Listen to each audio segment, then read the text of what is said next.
All right. So we've got Happy New Year. Last time anybody should say it, so I'll take the hit. But we've got like 2025 total year data, so to speak, to go over, and then also just the monthly, what happened in December for the overall market data to go over as usual. So I'll start with the annual data and just to review it so that everybody's familiar. Let me know if my screen's not on here, but you should be looking at this market infographic. But what we're looking at first, this is the six counties, surrounding area of all of Greater Rochester, and all property types. So this is like our entire marketplace, Monroe County and the five counties surrounding it. And just to see, what was 2025, now that it's closed out, compared to 2024, and you'll see pricing, median sales up 6.4%. You'll see closed sales down slightly at 0.4%.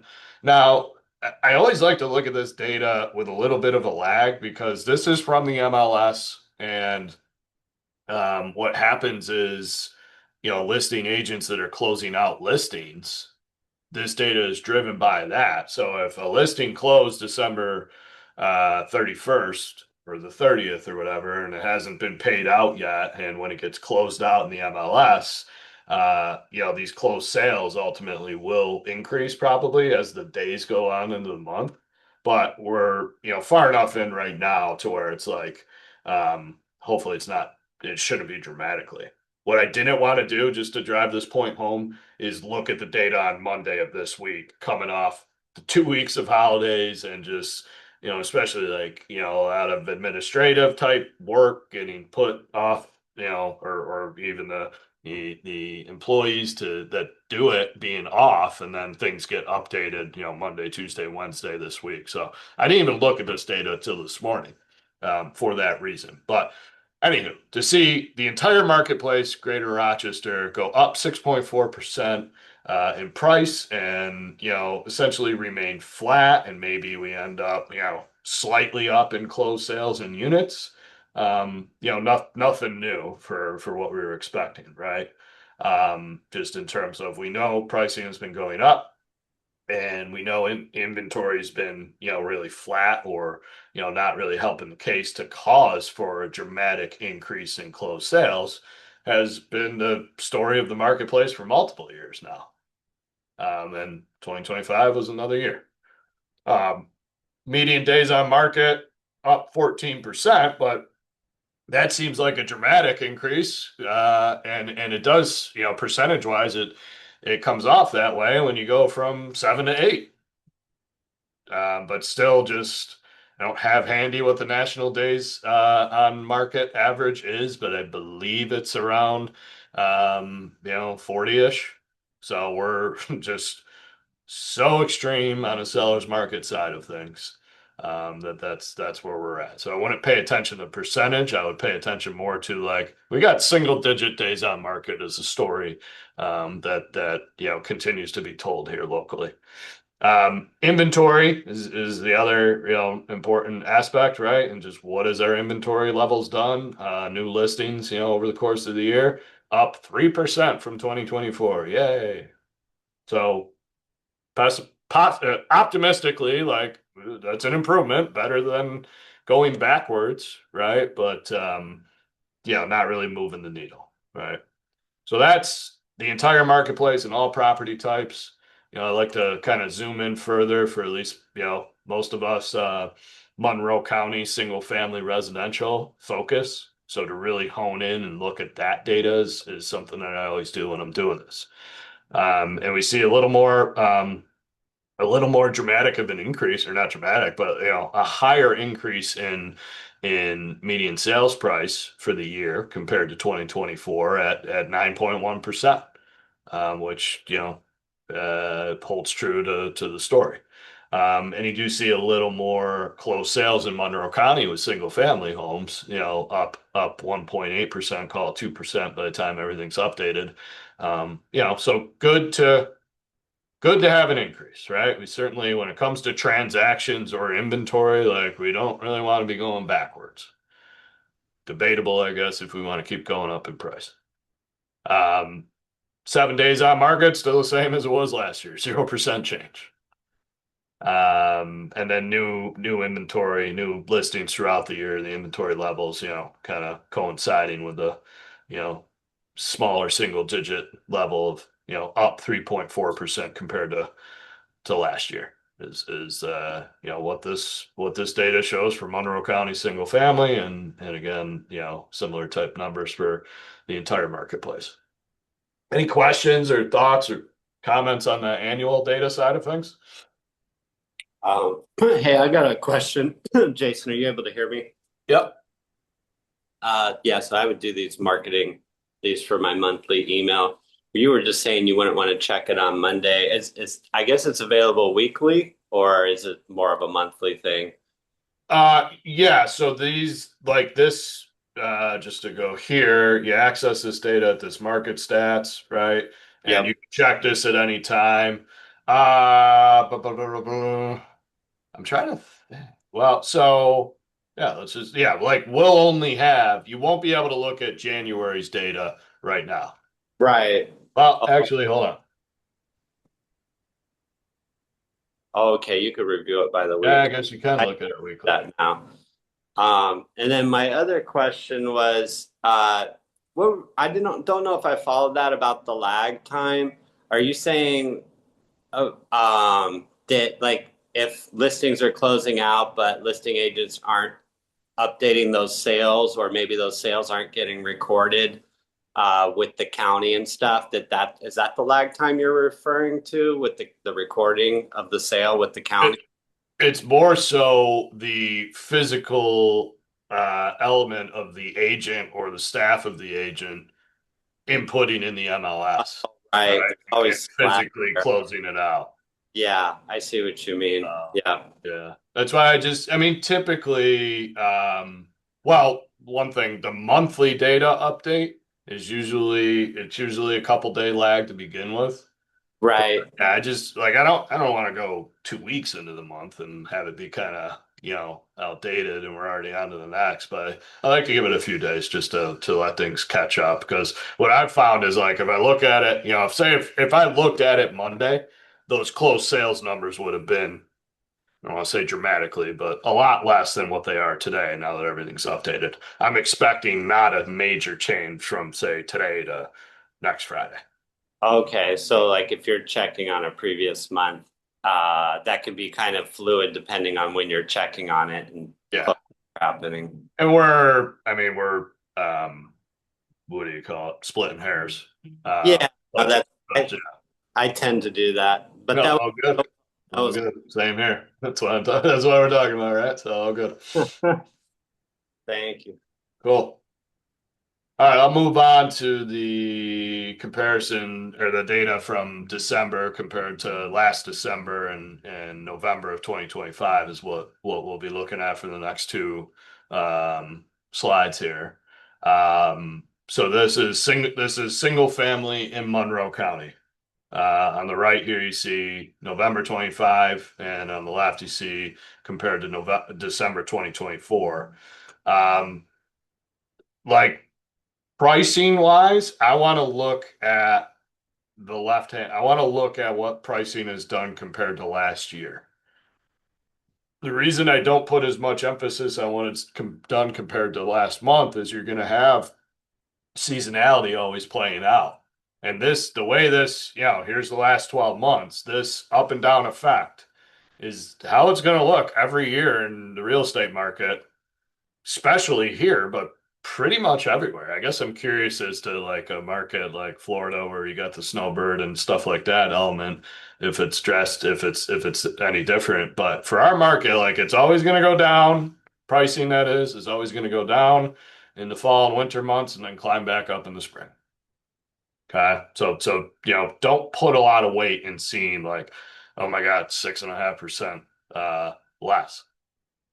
Now, this does bring up an interesting point as to like dealing with a seller who's like, hey, when's the best time to sell? like, yeah, truthfully, I would have this conversation with them. Now, you have to also understand median, right?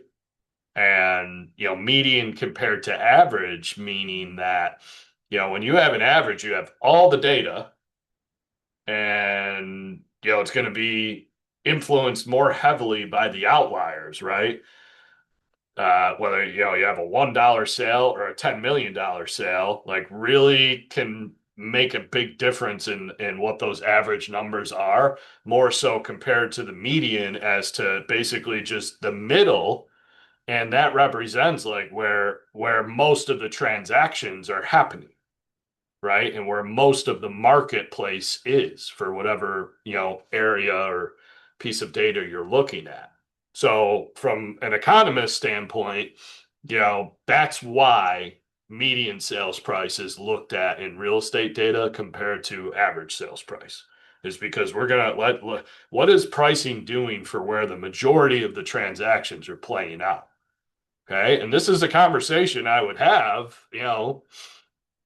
elements of it anyway, with a seller that you're trying to justify, list now versus waiting till the spring or the summer.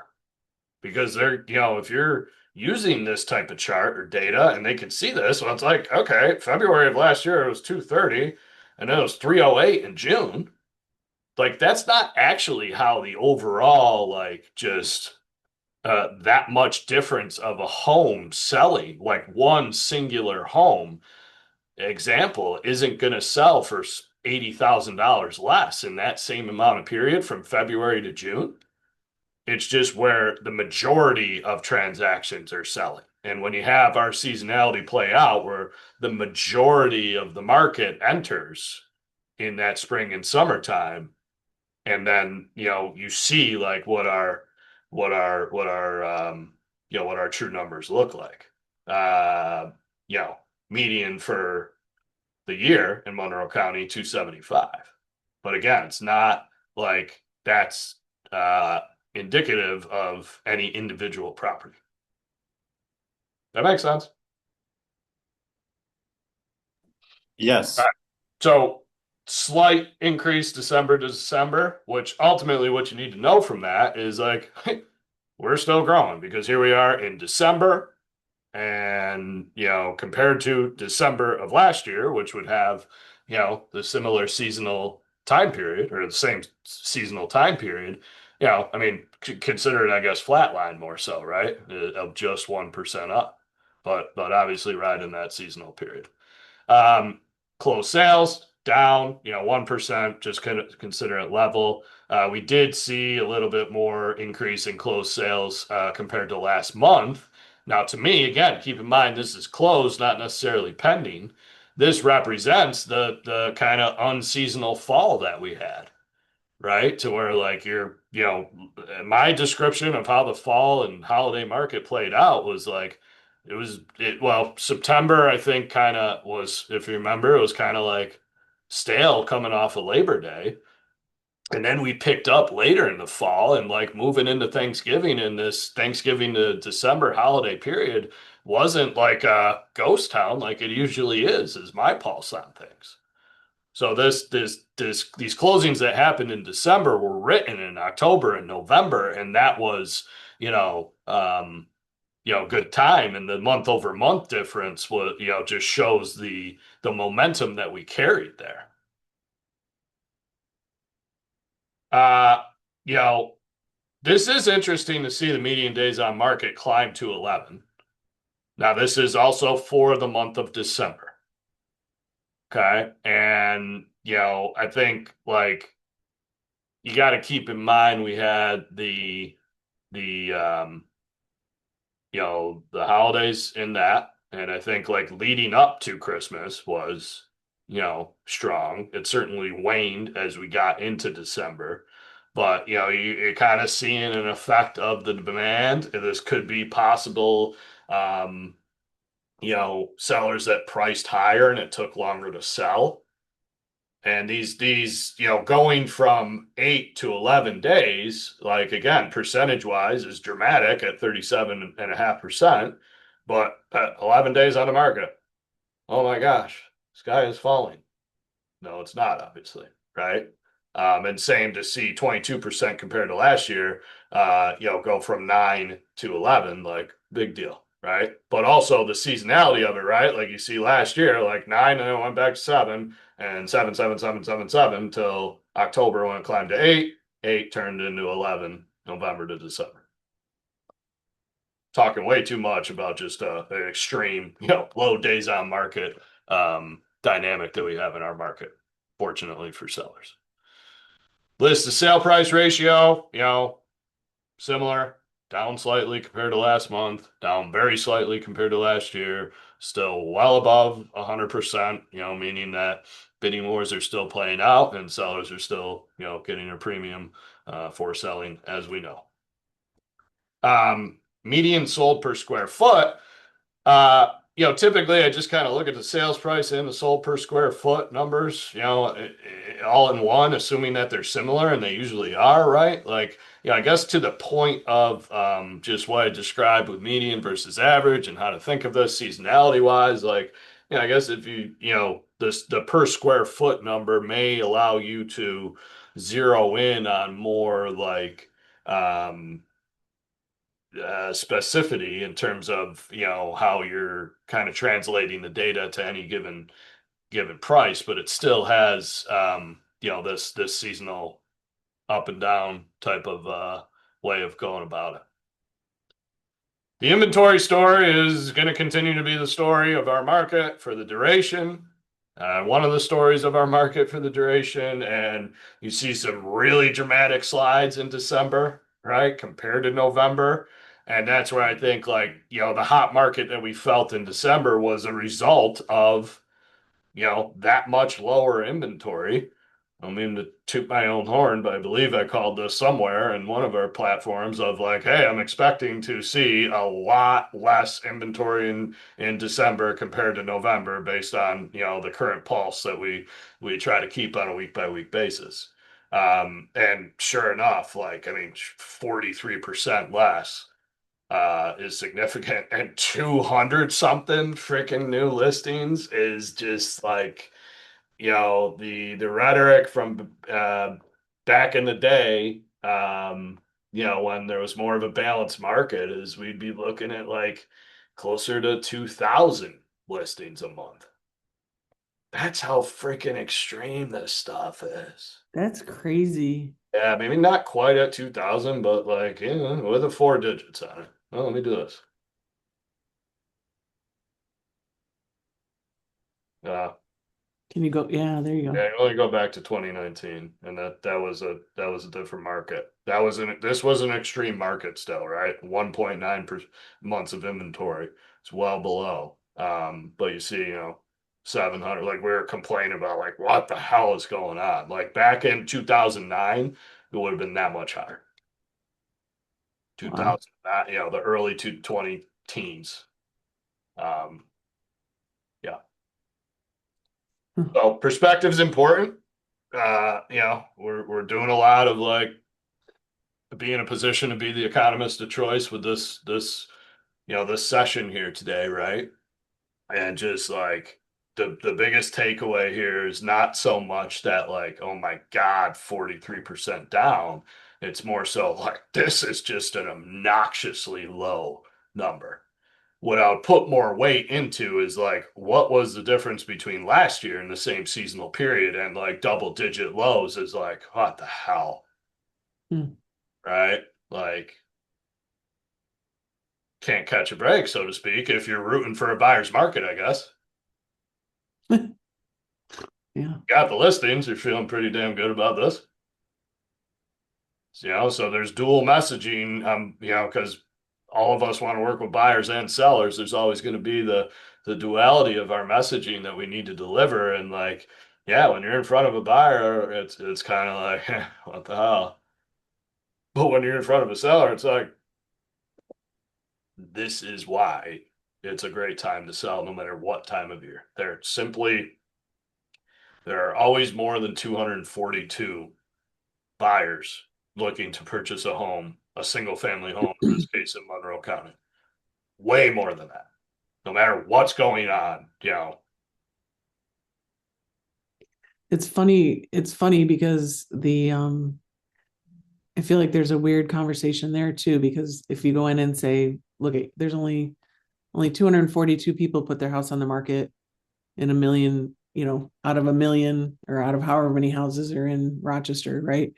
Yeah. Um, but then, the whole as is conversation, it's like, well, I shouldn't have to do anything to my house to put it on the market then, and it's people should just come, and it's like trying to balance that this is a great time to sell and you still have to show up in a responsible, Yeah, I love way. that. I love that way of thinking about it, right? And I guess, well, and so let me add this to it. Depending on the result they need or are expecting, right? Yeah. Because they're, like, and here's what I've talked about this a couple times this week, on my end, but it's like you have to have versatility in your approach with clients. Hmm. And you have to know, like, you have to, as quickly as you can find out, A, what their personality is so that you can mirror and match and adapt to it and really, create a great experience and a great relationship. But then also quickly find out, like, what do they prefer and what do they need? And if you have a seller who's like, I need this done quickly, but I can't do anything. And I just need to get rid of this thing, Yeah. then, like, don't shy away from an as is approach, I guess is my point. Because this market allows for it. Like, here's perspective. In Florida right now, across the entire state and many other markets nationally, right? But Florida is kind of the main example. Um, yeah, now you lose that luxury because of the market conditions where it's just like, yeah, unless we're putting this thing up for $1, you can't sell it like this if you Right. want any respectable number for it because there's so many other options.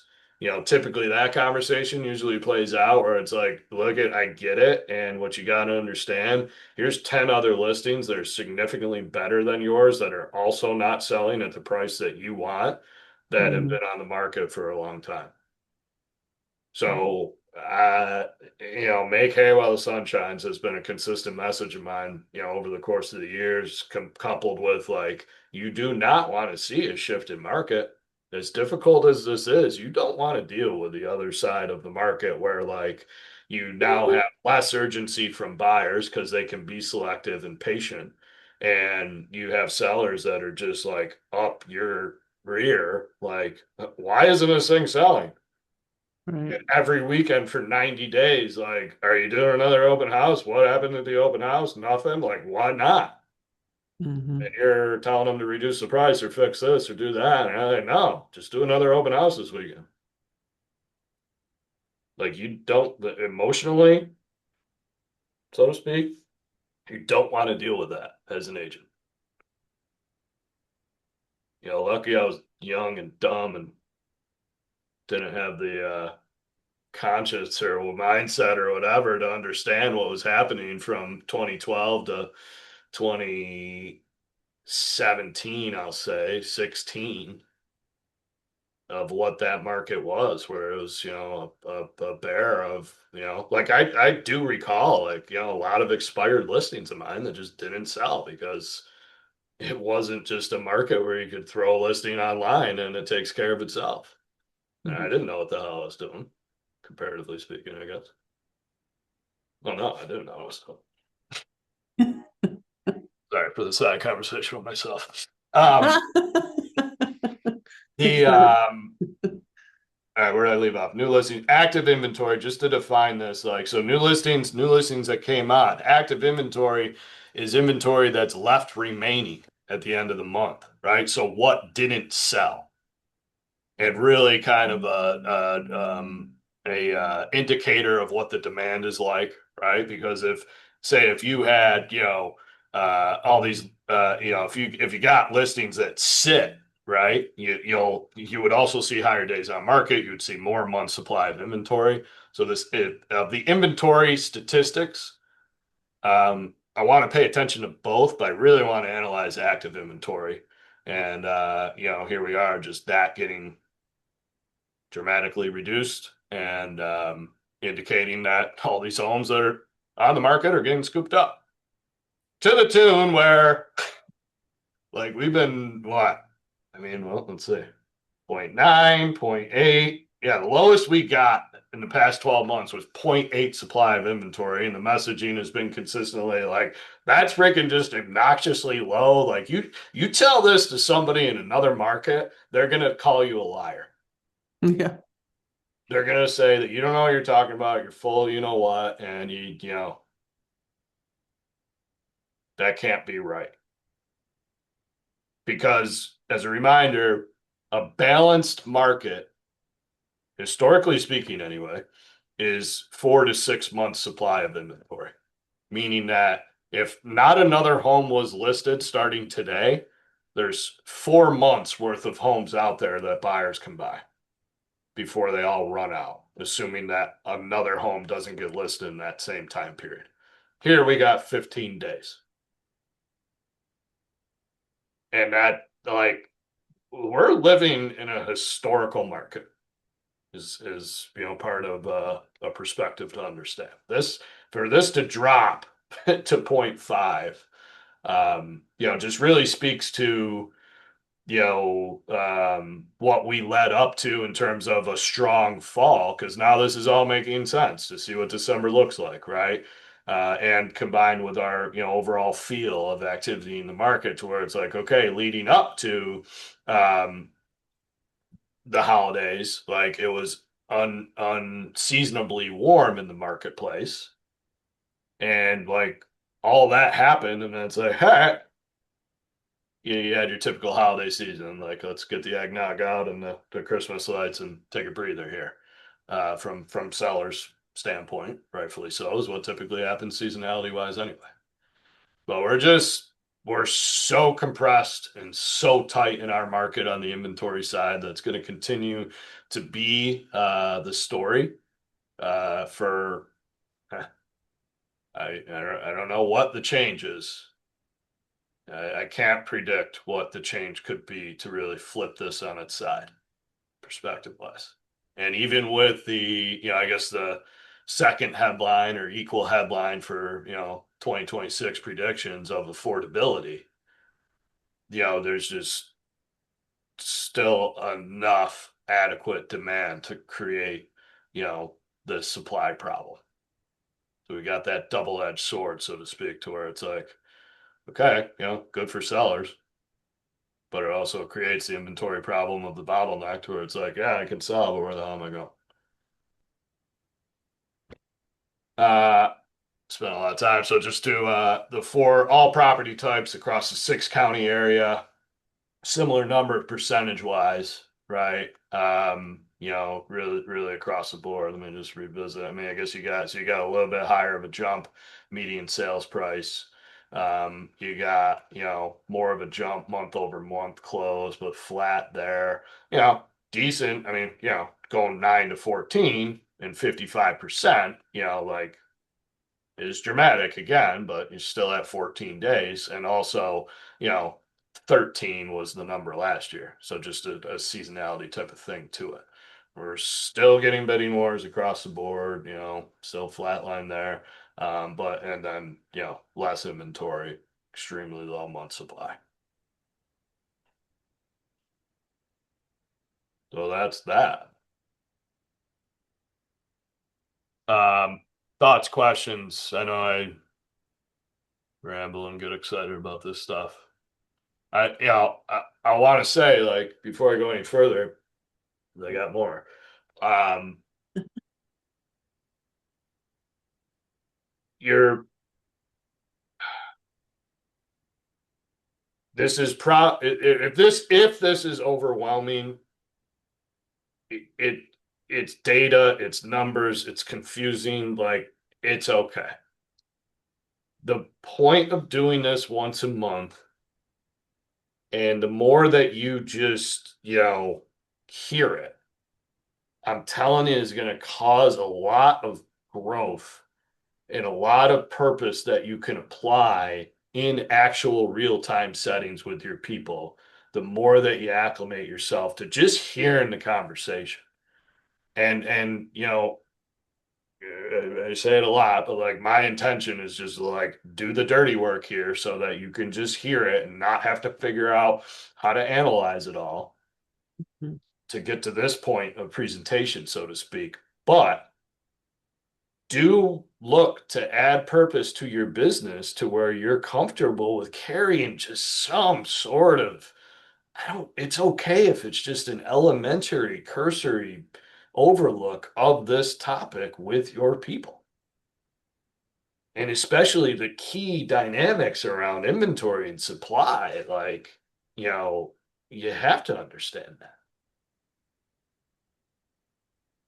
So if there are, like, I agree and with. I want to encourage not to be like kindergarten teacher, but if you have a question, I guarantee you it's going to benefit others. Okay.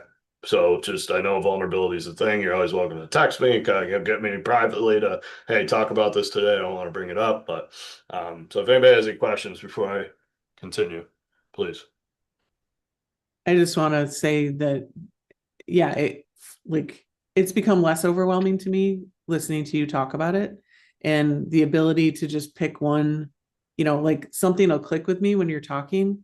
And then when I'm with a client, I can say, I can off the cuff even just say, well, here's the thing, and then the thing I faced a lot last year was people saying, well, this house isn't worth X amount of dollars because they hadn't bought a house in 5 years or 10 years or whatever it was, or their father was involved and, telling them that it was stupid for them to spend this money. And so to be able to cite these numbers, less than a month's worth of inventory and explain it like you just did, which is, if we didn't add any new homes, this is what would happen. It's like, and all of a sudden the lights start to go on. So I really appreciate you doing this data Appreciate that. crunching, because it is, if you're just looking at it, it's hard to digest it all. Well, no, I always thank you. And I always say progress, not perfection, right? Like when it cut, if you're getting into this and this is like, you just heard Chinese, like just make progress. Just, listen, like I'll send out the summary, like maybe, because believe me, I know I'm not the best presenter. Maybe just reading it in a short, one pager type of thing, will get things to click. If you need to re-listen to this, like, okay, awesome, but just come back again next week, right, or next month, right, and just keep hearing it to make, and that progress that you just described, Therese, will occur over time quicker than you Yeah. think. I Quicker just than, figured out what well, it just sunk in with me what active inventory means. After right. 2 years, every time I'd go through it, I'd be like, I wonder what that is. Well, and so please don't take any disrespect to this, but you said after 2 years in your career, and I'm nowhere near perfect, but I try to make a point to point that out. You probably heard it, in our partnership 5 or 6 times, I bet, For right? sure, And for so, and sure. it stuck today, and like Yeah. that's the way life goes. It's again progress, not perfection. Yeah. And you're gonna like you have to hear things over and over again in order for Mhm. it to stick. Now, I'm not ready to present this yet. I'm in the lab on something of a formula to where activity times educations equals efficiency. Okay. And what I mean by that is like, it's not enough to just like learn and hear it and read about it and this and that, right? In order to get it to stick. So anytime you could run towards the actual implementation or activity side of using this data, understanding the data, just like, so an example, would be like talk to yourself about it in front of a mirror or, the AI test script, role play partner, whatever the hell you want to call it, right? And see, like that you'll make efficient progress that way. And generally speaking, that formula, like to give you the sneak preview, is just like, learning's great and it's necessary, but if you're not meeting what you're learning with putting it into action, to a large degree, it becomes pointless, or at least inefficient. I guess I'll be more graceful. All right. Couple other random data points. I looked at, expired listings this time of year compared to last time of year. What I did was I looked at the 30th, the 31st, the 1st, and the 2nd because, like some agents may write a contract to December 30th because they didn't realize there was 31 days in December and the listing expires then. Some may write it till January 1st or, or they just want to give a window of like, all right, how much data, how many listings are coming off the market that aren't selling year over year to get a comparison to where it's like, are we getting any loosening? I don't even know why I bothered looking. I don't know what the answer is, but like, is there any loosening to the demand and or or any tightening to the demand and any loosening to the inventory? And there's not. There was 102 expired listings last year and 79 this year in that same time frame. And I went further to look, I just did a quick like Facebook group type of search and found, I'm pretty sure it was Detroit. So not like Manhattan or New York City combined, but like Detroit. And it was like 800 something expired listings that they were dealing with. In what time frame? Same time frame.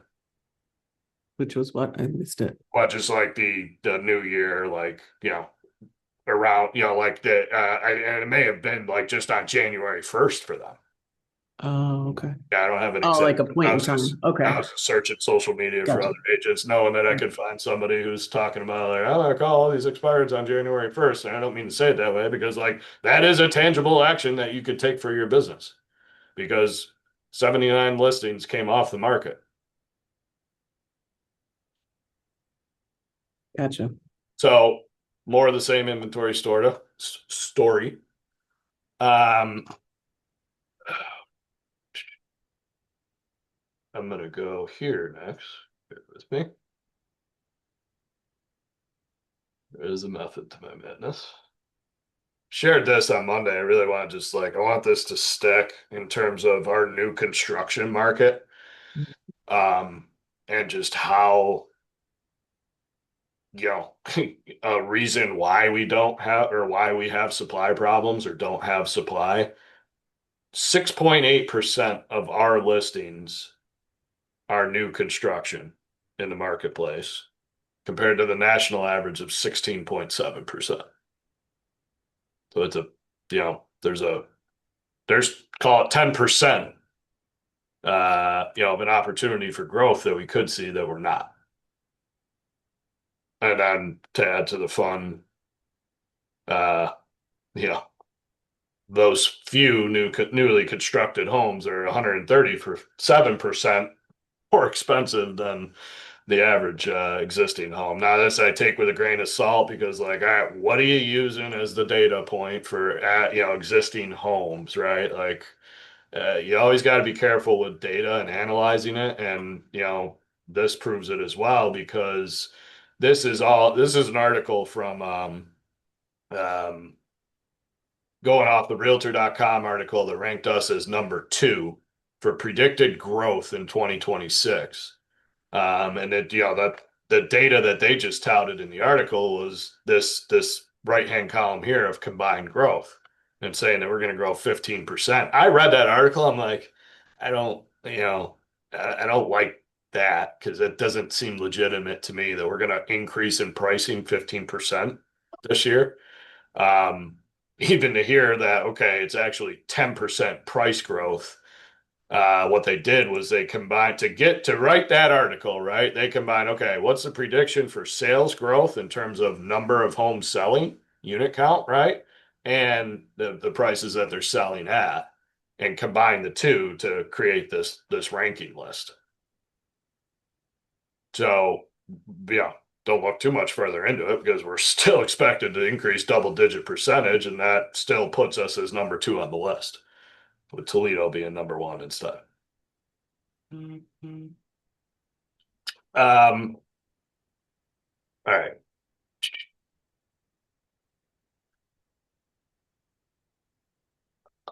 I'm gonna go here next. Kind of coinciding with the December market that we just spoke about. This past fall, in October and November, we were talking about demand increasing at a good clip. And like, okay, what's that going to do for, the overall market here? If we're, demand, a representation of demand anyway, being mortgage app, purchase loan applications, right? And seeing a pretty healthy increase. Like when it got to the peak here, this level is the highest that it's been. And I forget in what time period. I apologize, but like a number of years. Okay, pre-COVID level of demand, or right. I'm sorry, right around like when rates were that low, right? Um, but also this index, the way a lot of indexes work is you start with a baseline. Typically, it's 100. Don't quote me on this. I want to say, well, yeah, actually, here it is. 1990, they started this. Look at that. So this started in March of 1990. They started at the baseline of 100, and we typically want to see around 300 as a balanced market. And here we're below 200. Okay, so we still have a demand problem as well. But to narrow back into what's happening right now, we rode and we rode and we rode to the last, I think, 5 weeks ago, we started a decline in demand. And this is all nationally, okay? But we started to decline in demand and kind of back down to less exciting levels is the demand story.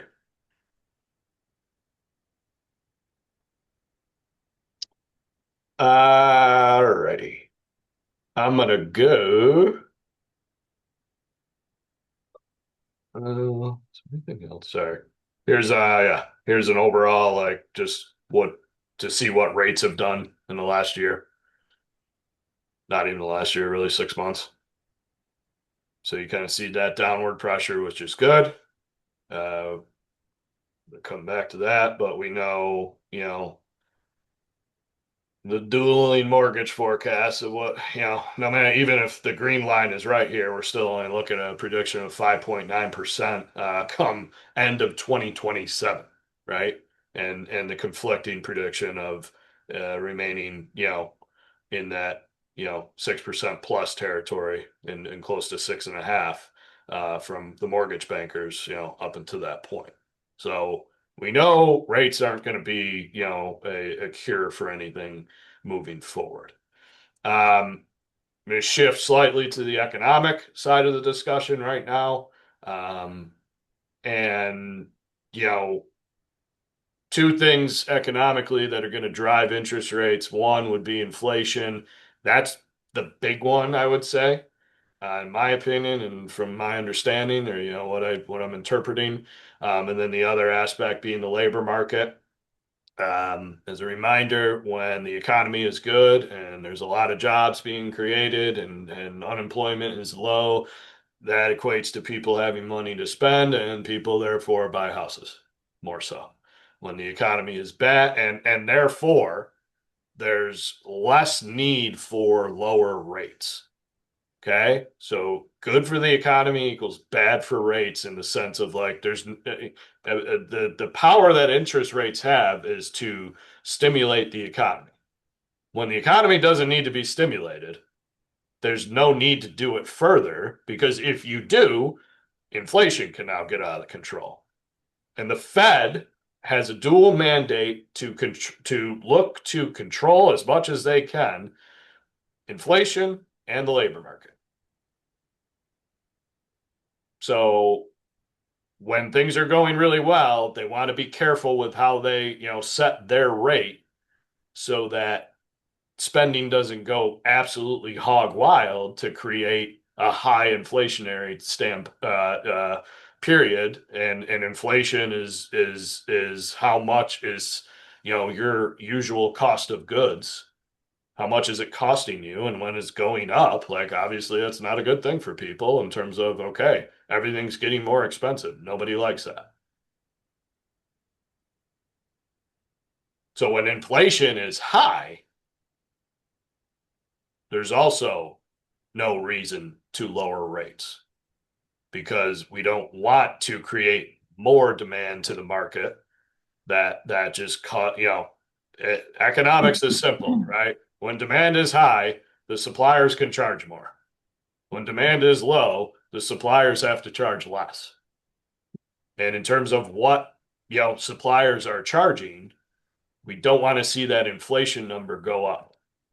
So right now the year ahead, we've got this like, can inflation come down to that 2% target level is what we're looking at. And we're sitting near 3 or right at it right now.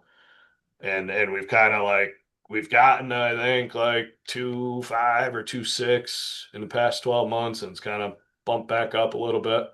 Um, and so there's just going to be this wrestle. You're going to hear about, labor market and inflation, labor market and inflation. And the signs of the labor market are not really great. And we've got less job openings, is what this shows. So that's going to be less people employed. Market data actually just came out this morning on the labor market, and um, not great. So what happens when the data comes out? There's two points to the labor market. One is unemployment, and the other is how many jobs were created. And we've got a conflicting result here where unemployment went down from 4.6 to 4.4%, which would be good for the economy. However, less jobs were added compared to what they were expecting, which would be bad for the economy. So that this is where it's beyond my pay grade. I don't know how the mortgage markets react to that news.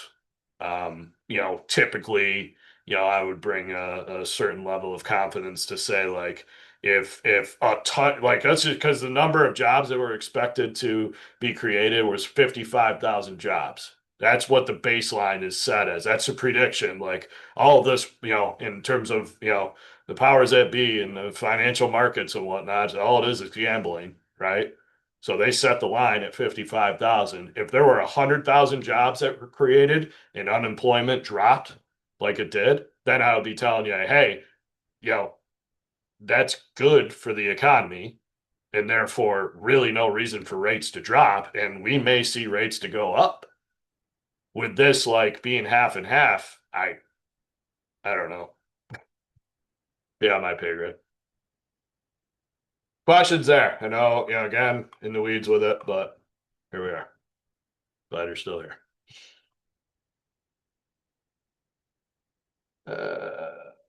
So that was the jobs headline. All right, let's shift. We're just going all data and financial stuff today. I've got time after this if anybody wants to stay on, but going to shift gears to affordability. Some interesting takeaways. Well, I've touched on this before. Well, let me start here actually.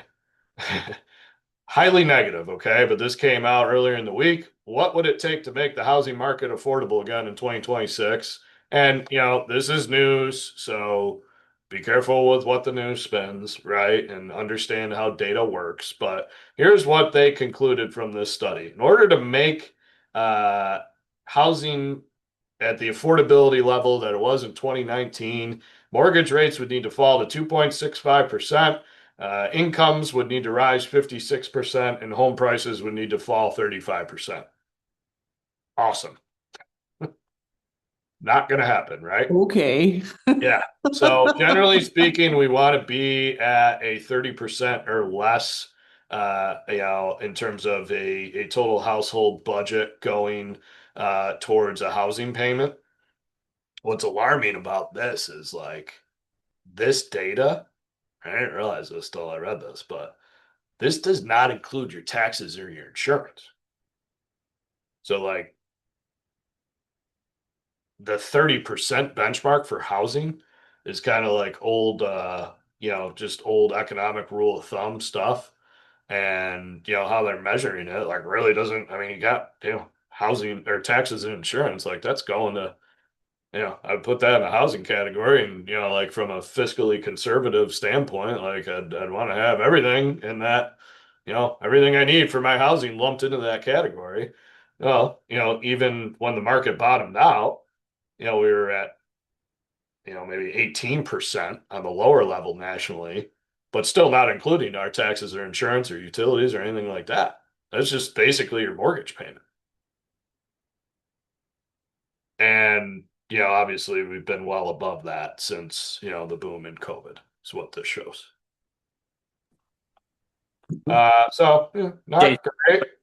quick question on that. Uh, So I'm not sure if I followed. Did you say ideally you want the mortgage payment itself to be at 30%, to be no more than 30% of your income?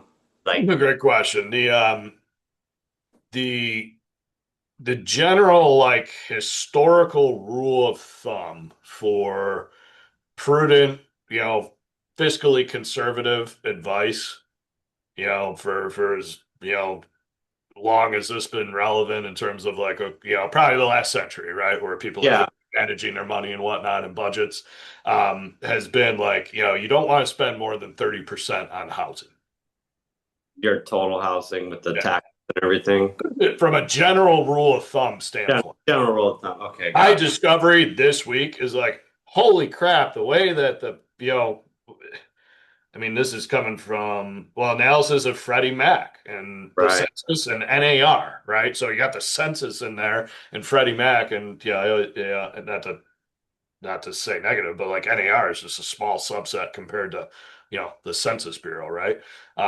They've been measuring it without freaking taxes, insurance, utilities, and what it actually costs for housing payments, right? right. Okay, I think I see now. So So I what was just like shocked by that. It's like, holy crap. people are paying, like maybe even 40% without the taxes and insurance. That's what you're seeing Yeah. here.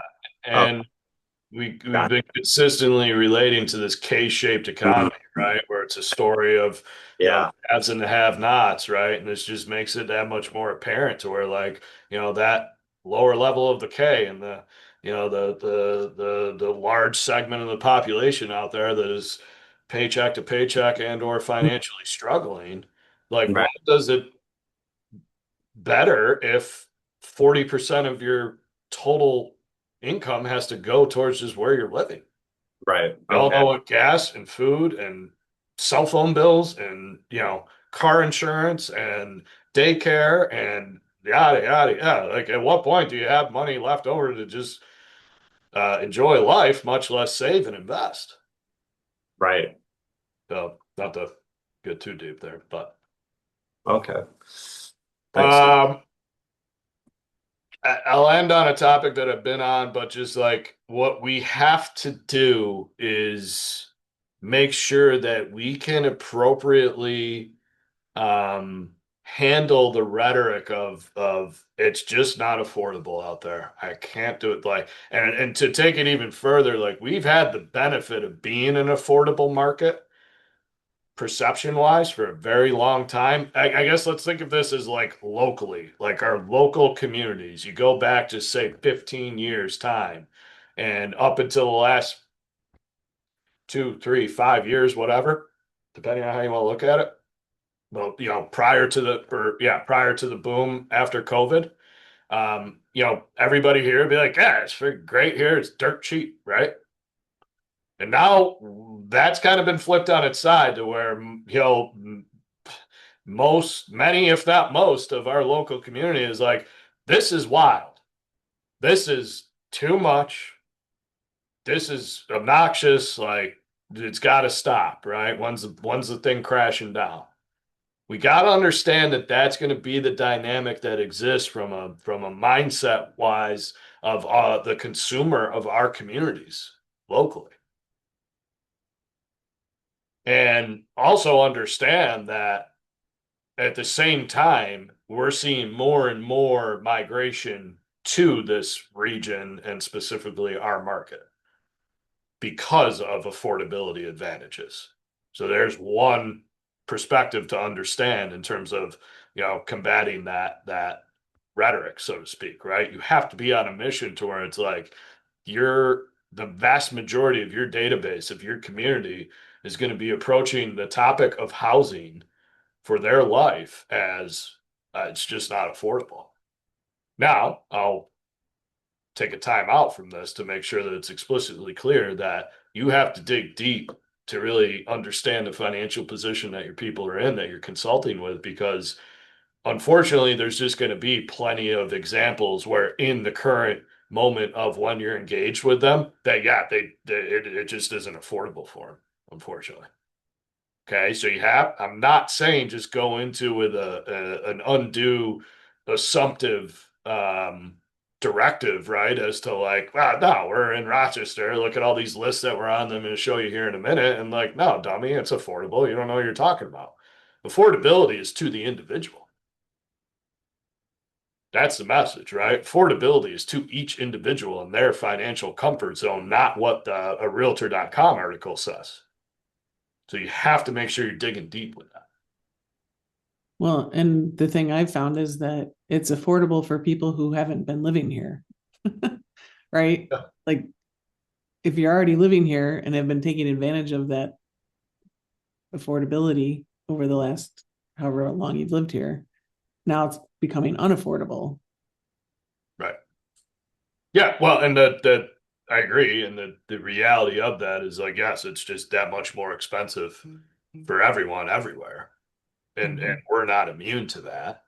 And we also, I mean, I posted a social media video last night to tout our like economic growth that we're experiencing that causes overall wage growth and income growth that can help with affordability, but still not enough.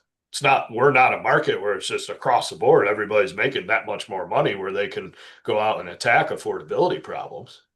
So yeah, for everybody that's been here, it's like, yeah, stuff's more expensive. What the hell is going to be the feeling? Now, there's always a comparatively speaking aspect to things, and believe me, most of the time, comparatively speaking, doesn't really do any good. It does work to our advantage, to where comparatively speaking, somebody that moved out to California 15 years ago and needs to move or need, it's just whatever, it's run its course, and then it's like, oh, I'm going to move back home. Yeah, comparatively speaking, they have a significant affordability advantage compared to what they're used to now. Right. And if, I wouldn't throw this in people's faces, right? But just for perspective, it's like, yeah, go move somewhere else. Good luck with your problems then, right? Unless you're going to make two, three times the income that you're making, you're gonna be digging a huge hole. Now we are, yeah, we're popping up, right?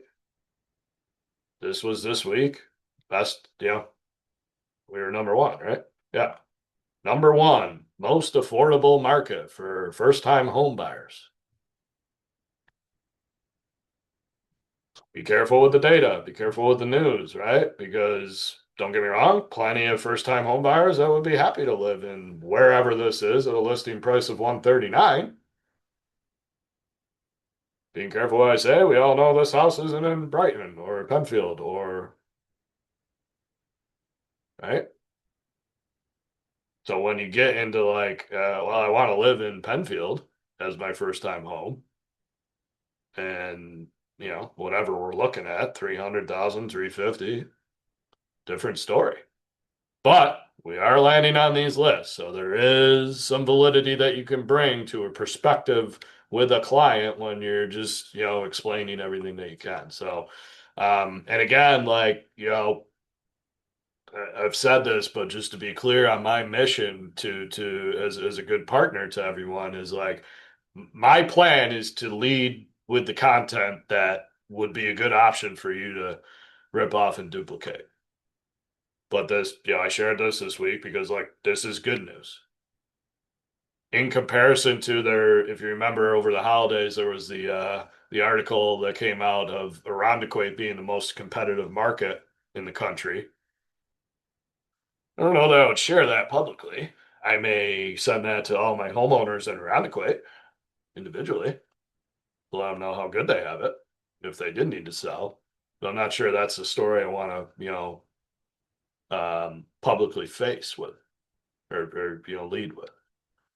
And then on the other side of the housing market, on the rental side, similar type dynamic. First time home buyers, minimum wage workers.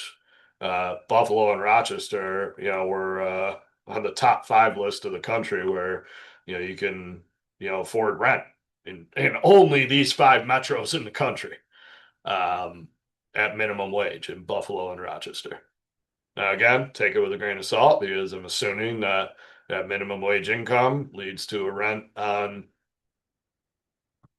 whatever location you want to think of, and not Penfield. But important to understand this stuff. I went over. Apologize. Fire away. I'll recording over here.